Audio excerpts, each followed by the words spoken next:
Sinh tồn tự nhiên review, hãy đăng ký và theo dõi chúng tôi. Đây là động lực to lớn để chúng tôi tạo ra những video thật ý nghĩa gửi đến người xem. Chân thành cảm ơn. Hôm nay, hành trình của Sakina cùng những người bạn tại Iraq đã sắp đi đến những chặng đường cuối cùng.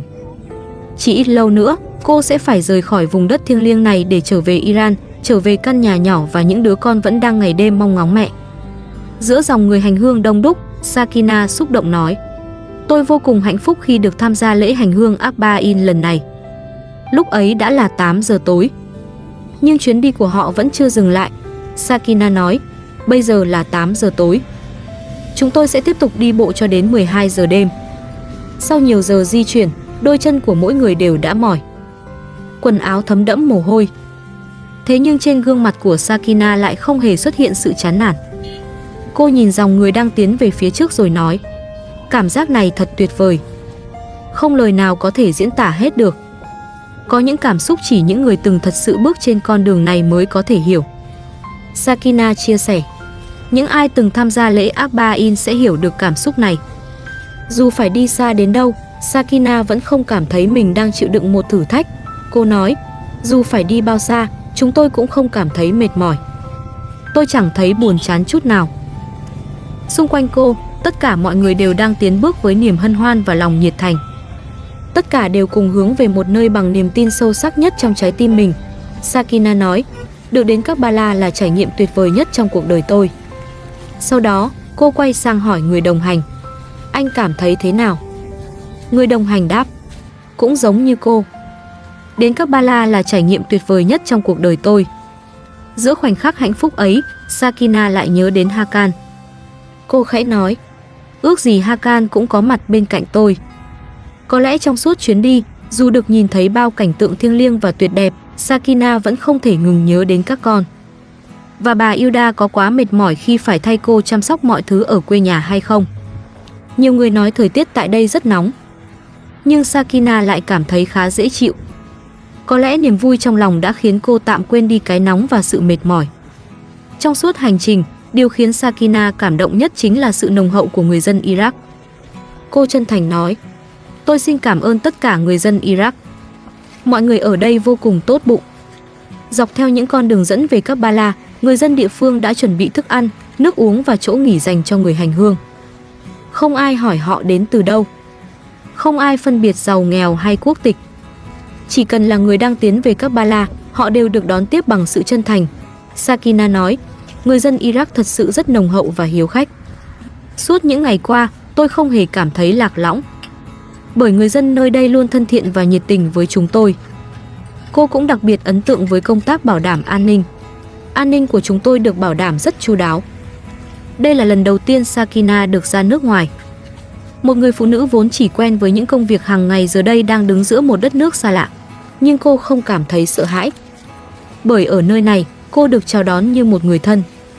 Sáng hôm nay, dù đêm hôm trước đã di chuyển rất lâu, cô vẫn thức dậy từ rất sớm. Sakina kể: "Hôm qua chúng tôi đã đi bộ suốt 8 giờ. Mọi người chỉ ngủ được khoảng 2 tiếng rồi lại tiếp tục lên đường từ 4 giờ sáng." Sakina nói: "Chúng tôi thức dậy từ 4 giờ sáng. Chỉ ngủ được khoảng 2 tiếng, vậy mà vẫn không hề cảm thấy mệt. Thông thường, sau một đêm thiếu ngủ, cơ thể sẽ trở nên nặng nề và kiệt sức. Nhưng với Sakina, mỗi bước chân lại mang đến thêm động lực." Cô chia sẻ: "Càng đi xa, tôi lại càng có thêm sức mạnh." Đoàn hành hương bắt đầu đi từ 4 giờ sáng. Đến lúc Sakina quay video, đồng hồ đã chỉ 7 giờ. Cô nói: "Dù đã di chuyển suốt cả đêm, chúng tôi vẫn không cảm thấy mệt mỏi." Sau đó, Sakina bất ngờ nhắc đến một lời đồn mà cô đã nghe được. Có người nói cô đến Karbala cùng Karim. Nhưng Sakina lập tức phủ nhận. "Có người nói tôi đến đây cùng Karim, nhưng điều đó hoàn toàn không đúng." Cô nói với sự chân thành: "Thánh Allah chứng giám, tôi đến cùng những người đồng hành. Trong chuyến đi, tôi còn làm quen được với một vài người bạn." Sakina muốn mọi người hiểu rằng cô đã tự mình bước vào hành trình này với sự giúp đỡ của những người đồng hành đáng tin cậy. Chỉ có Sakina, đức tin và con đường dẫn về Karbala. Cô hướng máy quay về phía trước. "Mọi người hãy nhìn xem, nơi đây đông đúc biết bao. Dòng người kéo dài gần như không có điểm kết thúc. Người đi bộ nối tiếp người đi bộ. Những lá cờ tung bay giữa trời. Tiếng cầu nguyện, Tiếng chào hỏi và tiếng bước chân hòa vào nhau, tạo nên một khung cảnh mà Sakina chưa từng được chứng kiến trong đời. Một lần nữa, cô gửi lời cảm ơn đến người dân Iraq. Sakina nói, người dân Iraq vô cùng kính yêu Imam Hussein. Họ luôn nồng hậu và hiếu khách với tất cả mọi người. Khi đoàn của cô đến gần Karbala, người dân địa phương đã ra tận đường chào đón.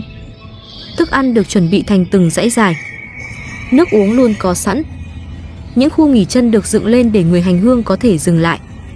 Sakina hướng máy quay về phía những gian phục vụ rồi nói, tất cả những thứ này đều được chuẩn bị dành cho người hành hương. Mọi người hãy tận mắt nhìn xem. Ban đầu, Sakina và người đồng hành không định quay video trong chuyến đi. Họ muốn dành thời gian để tập trung hoàn toàn vào hành trình tâm linh của mình. Nhưng những cảnh tượng trước mắt quá đặc biệt. Sakina không muốn khán giả bỏ lỡ. Cô nói, ban đầu, chúng tôi không định quay video. Nhưng tôi thật sự muốn khán giả được nhìn thấy những khung cảnh tuyệt đẹp ở đây. Sakina mong mọi người biết rằng trên thế giới vẫn tồn tại một nơi tràn đầy tình yêu, lòng thành kính và sự sẻ chia. Cô nói, mọi người nên được biết đến một thế giới tràn đầy tình yêu dành cho Imam Hussein.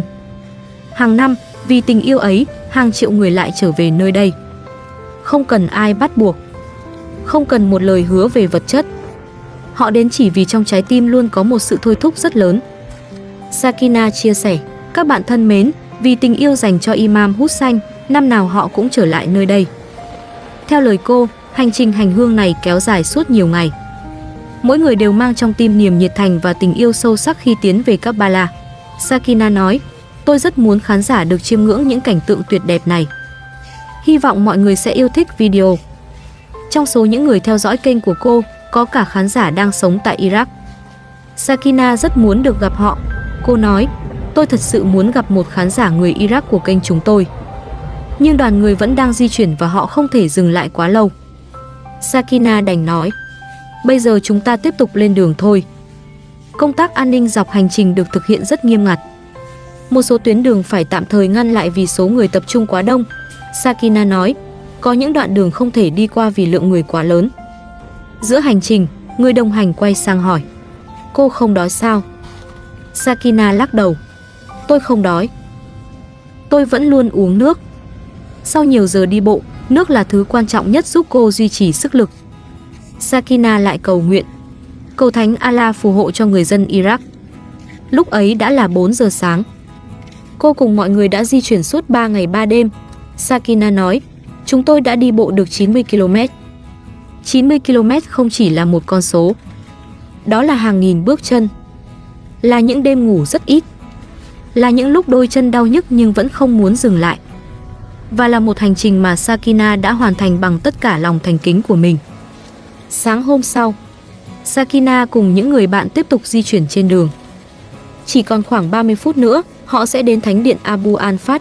Cô nói, chúng tôi đi đến từ một con đường khác. Mọi người hãy nhìn sang phía bên phải. Ở hai bên đường, dòng người vẫn tiếp tục di chuyển. Có những người đang tiến về phía thánh điện. Có những người đã hoàn thành việc hành hương và bắt đầu quay trở lại. Một vài khán giả tại Iraq từng mời Sakina đến thăm nhà. Nhưng cô không còn đủ thời gian. Sakina nói, tôi sắp phải trở về Iran rồi. Lý do khiến cô phải rời đi sớm chính là các con. Dù không nỡ rời Karbala, cô vẫn hiểu Hakan và những đứa trẻ đang cần mẹ. Cô nói, vì các con, chúng tôi phải tiếp tục đi trên con đường này. Sakina quay sang người đồng hành. Anh hãy quay lại cảnh dòng người để mọi người cùng xem. Cô chỉ về phía bên trái. Những người ở đó đang trở về từ thánh điện. Chỉ cần nhìn vào ánh mắt và bước chân của họ, người xem cũng có thể phần nào cảm nhận được tình yêu sâu sắc mà mọi người dành cho Imam Hussein. Dù vậy, chuyến hành hương này chắc chắn đã mang đến cho Sakina một nguồn sức mạnh mới. Cô đã tự mình đi qua 90 km. Đã vượt qua những đêm thiếu ngủ. Đã bước giữa hàng triệu người mà không cảm thấy lạc lõng. Đã được đón nhận bằng tình yêu thương của những con người hoàn toàn xa lạ. Và đã đặt chân đến nơi cô từng mong ước suốt nhiều năm. Sakina rời Karbala với đôi chân mệt mỏi, nhưng trái tim lại đầy bình yên. Cô mang theo những món quà nhỏ, những hình ảnh tuyệt đẹp, những ký ức không bao giờ quên, và cả một lời hứa rằng một ngày nào đó cô sẽ trở lại. Có những chuyến đi kết thúc khi con người trở về nhà, nhưng cũng có những hành trình vẫn tiếp tục sống mãi trong tâm hồn, dù con đường đã nằm lại rất xa phía sau. Với Sakina, Kabbalah chính là một hành trình như thế. Nơi cô đã tìm thấy niềm vui lớn nhất trong cuộc đời. Nơi cô được chứng kiến tình yêu, sự sẻ chia và lòng hiếu khách không có ranh giới. Và cũng là nơi khiến cô hiểu rằng, dù cuộc sống phía trước còn nhiều khó khăn, con người vẫn có thể tiếp tục bước đi nếu trong trái tim còn có niềm tin.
Một lúc sau, Sakina hỏi, chúng ta đi mua một vài thứ nhé. Người đồng hành đáp, được, có lẽ cô muốn mua một vài món quà nhỏ cho các con và những người đang chờ đợi ở quê nhà. Sau đó, Sakina nói, chúng ta đến thánh điện Abu Al-Fat thôi. Nhưng rồi thời điểm chia tay cũng đến. Sakina nhìn lại những con đường mình vừa đi qua và nói, chúng tôi phải trở về nhà rồi. Giọng cô chứa đầy tiếc nuối. Đây thật sự là một chuyến đi tuyệt vời. Sakina không muốn rời khỏi nơi này. Nếu không phải vì các con, có lẽ cô vẫn muốn ở lại lâu hơn. Cô nói, tôi thật sự không nỡ rời đi. Nhưng vì bọn trẻ, tôi phải trở về sớm. Chuyến trở về sẽ không còn là quãng đường đi bộ dài như lúc đến. Mọi người sẽ trở về bằng ô tô. Sakina cho biết tối hôm trước họ vẫn còn ở khu vực biên giới, còn lúc này đoàn đã bắt đầu lên đường về nhà. Cô quay sang hỏi những người đồng hành, mọi người cảm thấy thế nào? Một người buồn bã đáp, tôi buồn lắm. Ước gì chúng ta vẫn còn ở Kabbalah. Sakina cũng có cùng cảm xúc ấy. Cô nói, chuyến đi tuyệt vời nhất trong cuộc đời tôi chính là hành trình đến Kabbalah. Cô không giấu được nỗi buồn. Tôi thật sự rất buồn khi phải trở về. Nhưng trong lòng Sakina đã có một lời hẹn. Cô nói, năm sau, tôi vẫn muốn được đến Kabbalah một lần nữa. Cuối cùng, Sakina cùng mọi người bắt đầu đi tìm xe. Hành trình hành hương đã sắp khép lại, nhưng con đường trở về nhà vẫn còn rất dài. Phía trước Sakina là biên giới Iraq, Iran. Là nhiều giờ di chuyển. Là căn nhà nhỏ, khu vườn, đàn gà và những đứa trẻ đang chờ mẹ. Cô chưa biết rằng trong những ngày mình vắng mặt, quê nhà đã xảy ra rất nhiều chuyện. Bà Hilda đã thay cô chăm sóc căn nhà. Hakan từng bị ốm. Karim cùng người vợ thứ hai đã đến yêu cầu dọn trống nơi ở. Ali và Parisa cũng mất nhà, phải đưa đồ đạc đến trú tạm tại căn nhà của cô. Sakina vẫn đang mang theo niềm hạnh phúc của các Bala. Nhưng khi trở về, có thể cô sẽ phải đối mặt với hàng loạt khó khăn đang chờ đợi. Sakina cùng những người bạn bước lên xe. Phía sau là các Bala, vùng đất mà cô không nỡ rời xa. Phía trước là quê hương và những đứa con đang chờ đợi. Cô buồn vì hành trình đã kết thúc, nhưng đồng thời cũng hạnh phúc vì biết rằng mình đang trở về với những người cần cô nhất.